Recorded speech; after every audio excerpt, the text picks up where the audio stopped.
pushes the carapace so that he could just sit under that carapace. One of the nice parts about being Nyx versus OD. It's kind of the whole point. They're trying to bring down Radiant's top tower. Up the level quickly if you hang around in a tri-lane scenario in the mid. No. Wouldn't advise it. Kezu has just lost his ultimate down bottom. He is in the danger zone here. Oh yeah, actually got forced down by Excalibur. Wonderful new feast mode for Lifestealer. Makes it a lot more frustrating to lane against. Kezu has been reared up. He's going to try and walk away. Miposhka did already throw out the Shadow Realm. So a ban will be fine. Does have the gold for the face now as well. I think it was a really good change for Lifestealer. It gives them, like, it makes it more of a counter pick against really high HP heroes. Now that you just have the permanent max HP going on for that bonus damage. I'm not gonna lie. I didn't care for this hero. I've always hated him. I've always found him kind of boring. Radiant's top tower is on the rocks. This now ruins my counter of Slardar and lane against him as well. Yeah. It used to did more of. But actually, Slardar is still fine with the new bash. Speaking of recent changes, pretty you can totally play Slardar. to an extent, but the frustration is like before you get down to half HP and he couldn't do anything, right? Because Beast was relying on what your current HP was. It wasn't that impressive. And then you just kept bashing him on the lane. Now he continues to trade reasonably well with you. This is destined to be a very slow game there, guys. Buckle in. I mean, when you think about who are your active offlaners that are supposed to make moves in this game, well, it's a Shadow Demon. I mean, Shasho is the most likely to make stuff happen. And the other one is an Abba. And Abba likes to make moves by grouping up his 5 and building his lads. And, well, his teammates aren't really going to be ready for that for a long time. They're making a move, though. Excalibur will go for the raid. TP away. Back to base. Dodges out the scary DM double Radiant's damage. top tower is under attack. But now DM stuck in the bot lane as an OD. And he can TP back mid. But they're going to try and switch it up a lot. I think they're going to stick Madara in the mid lane, just try and actually allow him to get easy bomb. Yeah, put him in the jungle for the most part too. Just give maybe next time mid lane actually. And then stick Kezu up against the Shadow Demon because he can actually deal with it. Yeah. Yeah, Shadow Demon, not so scary. Then those big poison stacks even Abba. Probably part of the big reason why they went for this pick. Coming out here, looking on the DM. He already used the Astral, so he now can't use it to defend himself. Purged off and slowed down. Stomp will come out to slow down Excalibur, but the damage might already be done here. We can chase those 2 balls. The poisons are stacking up. And you fall. And look at this. Pingman check arrives in time for a career. 2 more hits. Oh! Did you get it? No. Failed. Miposhka just have to back away, shaking his head, disappointed he got it so close to death there. 15 health left, and it did have a safety mask on it for Kezu. Like a drunk sailor. Would have slowed down his lads, which would have been the perfect thing to achieve in this scenario. Miposhka picks it up. Kezu a little bit too late to afford to shield himself. He'll at least get the other one, and the bot rooms haven't even been touched.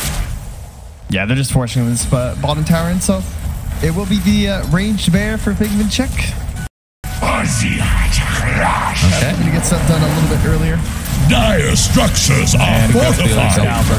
Radiant think fortification can save The them. Wonder has gotten this type of deal. He should be able to shove and actually give you that space to do this, I guess. So, while it is really, it's more justified in this type of game. Especially when you have an offlaner like the Shadow Demon. Where is this tome? All right, it's on the courier, so hopefully that's coming to EGM. Radiant's bottom tower has rung its last bow. He said EGM, you've got the mid. Bought it, dude. He bought it. ET in the bot lane. Yeah. X's doing things. I mean, he bought it, but, you know, there was probably a discussion when Miposhka went, no. You are getting the mid lane farm. I get the turn. He's just a good guy, you know. He's playing the 5, essentially, here. He does almost have 6 and arcane boots, so expect him to make rotations instantly off of that. Well, consider me ready for rotations. We've been waiting long enough. Turning to the bottom lane, he might just die again here. He's going to think Shasho is rotated out of here. No, he's scouting. Sends the spirit out. He won't see him, though. I don't think it's on. No, he didn't see him. Flash low, walking around the back right now. Pexu. Oh, he's so dead. He has to have a sense of danger because something's about to hit. He's waiting for that angle. There it is. Bro comes out. Pexu in trouble. Flash. That's poisons. I mean, it's an easy. You want the town. Going to him, but the purge now comes out. Oh. The other tank can't run away quick enough. He is indeed looking pretty dead. Beaten up by 2 of his twins. It's Dire's middle tower is drowning. Unnecessary. They did get kill onto EGM in the mid lane though, and that will be able to kill onto the tier 1 tower. Yeah, looks like he was lurking around there with his Vendetta active, perhaps, or he went in on someone. But they had a sentry down mid, so perhaps that's how it happened. That's a nice pick off. Like, you did use the Metamorphosis, but you managed to get the tower and a kill, and the tier 1 is the most important in that mid lane. Just stops people from interrupting Roche if you ever want to go to there. And once Kezu does have that Vlad's up, maybe what Vega decides to do. Yeah, there's a bit of a race to that one. Both teams will be largely able to do it, but Dire will be slowed down a little bit more. Yeah, they can actually sustain reasonably well for the Roche, especially having the bear there, because they don't have any Vlads of their own. Dolphins didn't have ulti there. Still coming out. Just go down. And look at this. Vega with the early rotations, tower to tower. Radiant fortified their structures. Attack the hero. Honestly, it's largely because Shocklow's Dire's top tower is under attack. Gold, and then a bit of a gap as well between the Lifestealer. Yeah, the Midasing Lifestealer will inflate your gold a little bit, but at the end of the day, Madara is still sitting top worth right now, which is the optimal scenario for Vega, regardless of what's happening to the other 2 cores. Kezu's already lost his ultimate and is a little surrounded here. He will go down. There's no way you can save him right now. If he managed to get Dire's middle tower is under attack. He does have his Midas in. They're trying to bring down Radiant's top. Where Excalibur's farming though. It's pretty aggressive. They might force Roche here potentially. Depends on just because they're like top tower is on the rocks. But I think it's just a little bit too difficult with their 4 heroes for them. Radiant's top tower ideally, that's what you'd want to do is the real deal right now, is just try and take this Roche away. And you can see MNT is circling around the Roche pit right now. He's just saying, we need vision in this area. We want that Roche. Yeah, I think largely because they want to force second Roche on the earlier end, so they can just kind of peek with the Abba at second aura item and go high ground with cheese. It's true. Your TV does have the advantage for now, but at the same time, you have to accept you're up against the male from the Druid, and we are talking about a Lifestealer that plans to rush into that Radiance now. MNT setting up for defense on the mid lane. Devo coming up from Pexu. Check is lingering on high ground. Jeez, Jerry. They don't know it. They'll realize it. MNT a little bit too far forward. He doesn't come out. Spike around the stolen. Now trying to run away. But shields protect him. Now the rage as well. The Earth Splitter comes through onto 2. Quick enough. Instead, Science Splits goes down. And so does he. Now, well, that was the Metamorphosis commit. You need to actually go towards the Roche pit here. But I don't think they're going to. I think they're just going to keep on farming. They're not really in any rush, honestly. Like the pressure is on the real deal to try and take it away, I would say, and I still don't really think they can. I know they want to, but they just don't really have the heroes for it. I mean, Poshkov is getting suspicious about the whole matter. We're just out to realize they're not doing it. But that does kind of hurt. If you use your Metamorphosis in that scenario, you do get a big kill, but you're not able to convert anything else in terms of objectives with it. Yeah, it's all farming though, and it is a tough Roche pit fight too because you're fighting into the Shadow Poison. So it can be very irritating, especially in combination with Terrorize. You're just going to be spammed out in there, so he really wants at least some sort of a dispel for himself on the TV. That's why he wants his Manta first. That Radiant's courier has gone. Go for it. Oh, Radiant's Manta and the Open Club as well. And Jerry will happily give his life for this. Top tower is about to take he's just going to revive the recipe, honestly. You just like... Just buy another recipe and you just sell it. Like, you lose 250 for sure, but the amount of gold that you gain in this 3 minutes is going to be worth it. At least I hope he does. That's definitely the play. I mean, it's true, but at the same time, you're a support Nix. You'd happily give your life for a Corey Snipe, but for to have items on it as well, even better. Yeah, I know, it's still fine, but I hope he just buys another recipe. The bigger deal was the Ogre Club that was sitting there, but of course the BKB won't be ready in that time, so DM should be fine. Dire's top tower is about to take the plunge. Frustrating nonetheless. You kind of got to expect that as well. You know that if EGM's off map, he's probably just prowling around looking for that core at all times. Yeah, we don't get the Bounty Hunter gaming anymore, guys. What happened? I thought that hero got buffed, and now he's like a carry player or something. Yeah, but so did Nix. He got buffed as well, right? And he got support elements buffed and that he is now more tanky. So come on, you just pick Nyx, pick your bounty pos 1 and enjoy your big crits. Well, Madara don't care. They're not rushing anyway. He says, you know what, I have enough loot. So I'm not going to rebuy the recipe. So shut up. I'm like, all right, fine, Madara. I'll just wait. He doesn't act like that. He's a very, very nice boy. I promise. Some very nasty voices showing up. They want to take him down. And Madara gets on his own illusion though in the end. He's going to be fine. Not enough. Doesn't matter. Has been killed. I could eat one of those. Dagger goes down. Whoops. Where was that? I have no idea. We don't have courier hockey anymore. It's a hard life. It is. Gosh. Oh, the infest save from Jerry. Oh, Jerry? Yeah, they see him. And now they got 2 for the price of 1, but the actual storm's coming out as well. Well, nice snap for EGM. Just give on time to scale up along the range to go for the TP out. They need to hit him fast if they want to kill him. They won't be able to. Radiant structures are fortified. You keep him alive. And you know what the best part is? EGM is slowly making it back to his own side every time he dies. Middle tower has fallen. Here. Just like eventually your he'll be the safe silence. It's all good. Mark that prediction there, guys. He's going to die here next. Right. Dire's top tower is about to take the plunge. I didn't realize his tier 1 was still up this year. Yeah, I was surprised, right? Because they rotated 3+ heroes, but they decided not to take the last under time. attack. We should finish it off now. Yeah, silence that tower. Yeah. I was saying, wouldn't it be golden, right, if you could silence the throne and it would stop people from bluffing? It would make sense, that right? That sounds pretty obnoxious. It does make sense, though. Does it? Who's casting? Isn't the fountain casting the glyph? Who casts the glyph? I don't know. Not really. I'm just making that up, but it sounded legit. I mean, it feels like the Ancient would be casting it, right? Because the Ancient is technically the Overlord, the thing that you're protecting. Well, none of them have the skill glyph, so I don't know who's casting it, to be honest with you. It's problematic.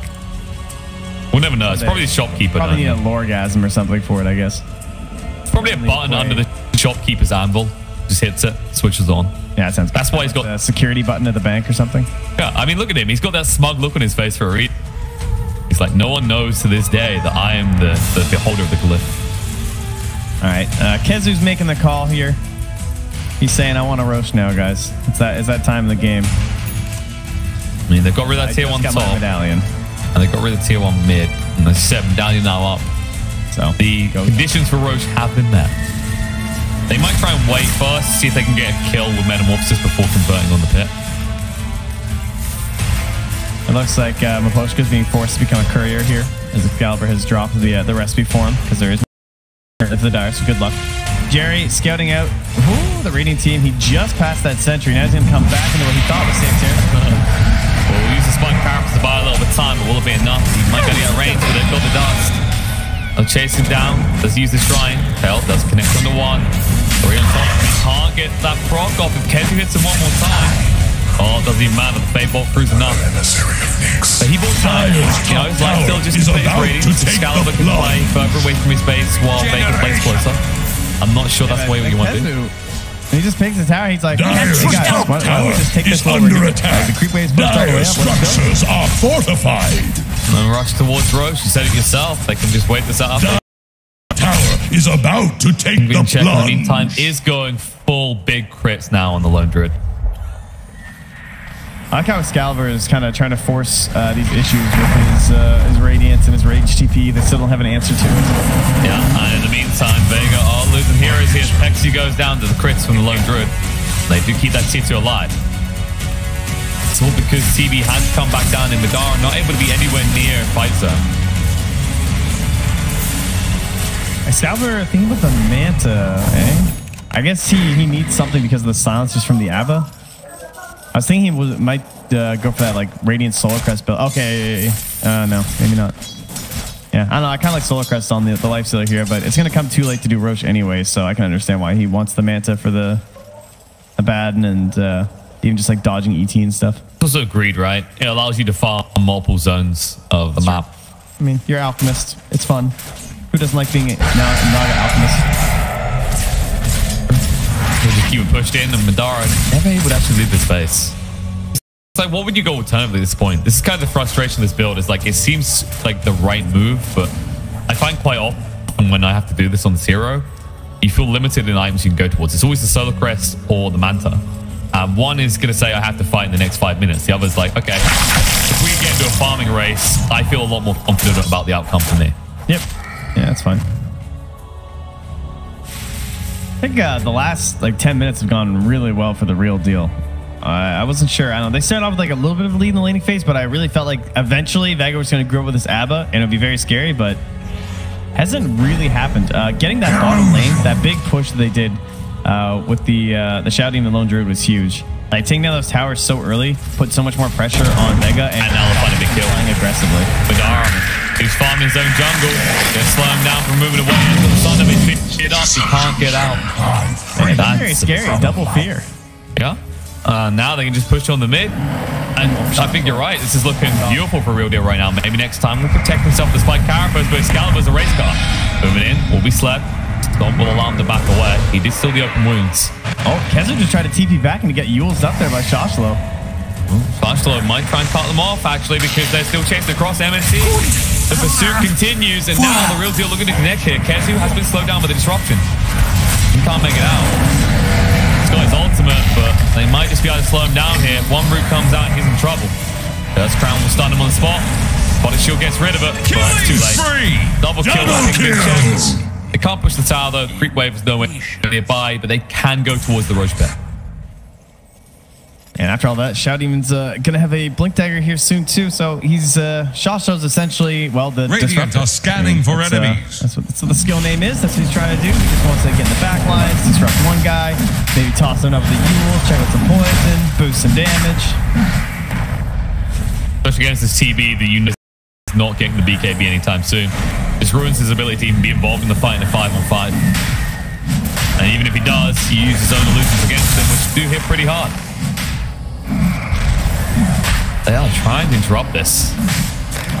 Eltine's walking in right now. Kingdom checks, Bear is almost dead. Regenerate for Excalibur, interrupted by the Fade Bolt. It's the Brambles here on MNT. Radiant's top tower is under attack. We'll stun up 1-1. Hits the being slowed down. Has to use the Astral defensively. The pings come out. Both teams zone around there. Oh, there it is. BKB forced out. They throw out the ultimate. Motion can't land in time. The fear won't connect. And now the roots are going to be there on the Kesson. Excalibur looking to move in right now, but they are kind them out nicely. They're not playing into those Bramble mazes. I'm not going to be stupid about this. Salt in your lungs. And we'll terrorize on cooldown. Real Deal have to think twice about engaging right now. Jerry, what's he sneaking in for this time? I don't feel there's Corey coming this time around, buddy, and he's under a ward. He knows as well. Look at the way they move over to him. He's learning. Problem is they've sentryed the entire area. Yeah. Runes coming up. I was trying to kind of like lurk and help him just in case, though. Runes are coming up. Let's go down. There's a stun up the left, though. Now, this rock's coming out with the Astral as well. Who's actually going to get a hands on this? It's actually the picked up by now. It's trouble. Jerry, no escape. Will fall slash, though. Will slow down by the Earth Splitter. Badara will move forward with the metaphor sub, but there's a nice blink away. Nice. Slash low, he does make his escape. But what's his Yules after all? But now Vega will go into the pit. Radiant's middle tower can't handle this deter them from doing so, in fact. Yeah. Exu moves far forward. Open wounds comes out. Stunned off. Might be in trouble here. Kezu can't protect the BKB activated at the end. He's moving in. Buyback does come up from ET. Ruby is now down. And Scalda. And he's trying to get this. Then he's the same clear. Is under attack. The control. The lone druid fear. This Daedalus build has done its dividends in this type of game. Or paid its dividends, rather. He lived there. He did so much damage and he's under the life steal. These fights have been so long. It's just the two of them together. Safer in the ocean. I mean, you saw it as well. They got so focused on the life stealer because they didn't want to lose their supports. That you just had Lone Druid standing in the middle of the fight with this big crit build, melting everybody. Radiant's middle tower can't handle this day. Often on this hero structures are fortified. Than the old Radiance. Well, maybe not this patch, but definitely last one. It was typical to get the multiple and then straight into MKB, Daedalus, those sort of items. It was Radiant's middle tower just healed over. Mix now, but I think it's starting to almost look like a bit of a region thing too. Heals up pretty nicely. Keeps the bear alive as well. They're trying to bring down Radiant's top interactions. And now it's pretty much deal right now. If they get the AC finished up on the life stealer, Radiant's top just hit tower level is 20 on the with the evasion talent. Amazing this game. It's a TV and a OD. He's in a lot of trouble and very dead. Radiant's top tower Right, is under attack. this full kill, but they actually chase pretty far for it, and maybe next time, Raw can't move away. Runs into a brown maze. In fact, now coming out, they found Kezu as well. He already used the borrowed time, so he will fall. That's 3-4 pick of the Lone Druid and the Dark Willow. It's really cool how they have two heroes that can use that fear and the predictable movement that you can't control right into brambles and stuff. And at this time in the game as well, you know that Vega, unlike have that BKBs online, they've got one on DM, but your Terrorblade still doesn't have one. He went for that greedy Scar. Radiant's middle tower just keeled over. This might be 2 lanes, in fact. I have no reason to leave. Jerry moves forward, the stun coming out. He has all the trouble for the BKB, but he needs to use the run away. They have got the push to slow him down. He can't move quick enough. Dyer's bottom tower is about to flow. Dyer's bottom tower has fallen. They'll go for more. Got the neither rats. They want to try and get a second one. Stop. Maybe activate. Pingwing check refuses to be helped, but it is. He's going to come out. He does get through. That's going to be death. They want to fight right now. Excalibur does get open wounded. It's the back away here. They still have the eggs to work with. Pingwing checks there. Shoot full. Moving in. Jerry the stun. They're going to go in. They get you here. This is going to be big. Getting what they deserve. Move back. Wants to secure the buildings. And meanwhile, straight still outside the base. Madara, he's being kited out by the supports. Yeah, so what happened was that he got stopped from TPing. Now he's dead as he has to take the 1040 damage from Joshua. Not able to do so. Now back in his base. Trouble arises with MMC. Gets rooted up twice and dies. These guys are standing on the ground here, still holding that Aegis. But yeah, big plays from the backline supports. And TB has no buyback. He has no minimal to see, but when he's up, I don't think you can stop him from taking this. I mean, the creeps out, no, the creeps stop. The creeps out, the will go down. And actually, they're going to take for more. Excalibur says, okay, we can't finish escape the buildings. We'll see if there's a way to do it through killing heroes. Stomp comes out. Yeah, creeps are coming. Slowly but surely. Alright, back to hit those buildings. Excalibur will complete his lap around the enemy ancient before returning to the range racks. Radiant's middle barracks have fallen. Right now. Radiant's bottom barracks have fallen. Keep trying. They must have trained under you, Kunga. Gotta have a plan here. You know, if any hero can do this, it's the Terrorblade, right? Yeah, that's true. If they get BKB on him, they might be able to win a fight. Radiant's top shrine is under attack. I think they just completely lost their pacing from Vega. I do go back to that big push on the bottom lane, and I think it just did so much for the real deal. Like, it just totally stopped the way Vega wanted to play. It made it really awkward to try and do these 5-man pushes, the Abat and everything, because this life stealer was constantly knocking on the door down bottom. So someone always had to go back, and so that's just like permanent information. When that wave is pushing in the bottom lane, if no one's at home answering, then it's really obvious when you're smoking, or you're going for Roche, or well, doing anything but protecting that lane. And this lane has permanently been going this way for the longest time. And that's the thing, a lot of teams ignore this, right? Because they're like, if they're down there, they can't protect Roche. That's the logic, it's a fair logic. But they weren't ever going for Roche when they saw these heroes down here. They allowed those towers to die so quickly that by the time people were thinking of Roche, it didn't matter. And Kezu, Radiant's top thinking of the next game, maybe dead for 70 seconds now, and they're moving again. I think they got in their own head a little bit in the draft phase too. Maybe they were thinking about different itemizations. Like they have no initiative, for example, on the Radiant team. Because the OD couldn't itemize for like a quick 4-staff or anything, went for this Midas, so then Rubik's like the 4-staff. It's protected, teams can move with the BKB. DMs the one in trouble. And Terrorblade will join the CG comes out. Solving the way real deal, proving Radiant's the name of the team. Slow one. Just chilling. And I thought that was going to work out okay with Vega, but just missing out on any of those early moments, like no early metas. They took the tier 1 mid with a meta, and like everyone kind of grouped up, and I think that's what their whole game plan was.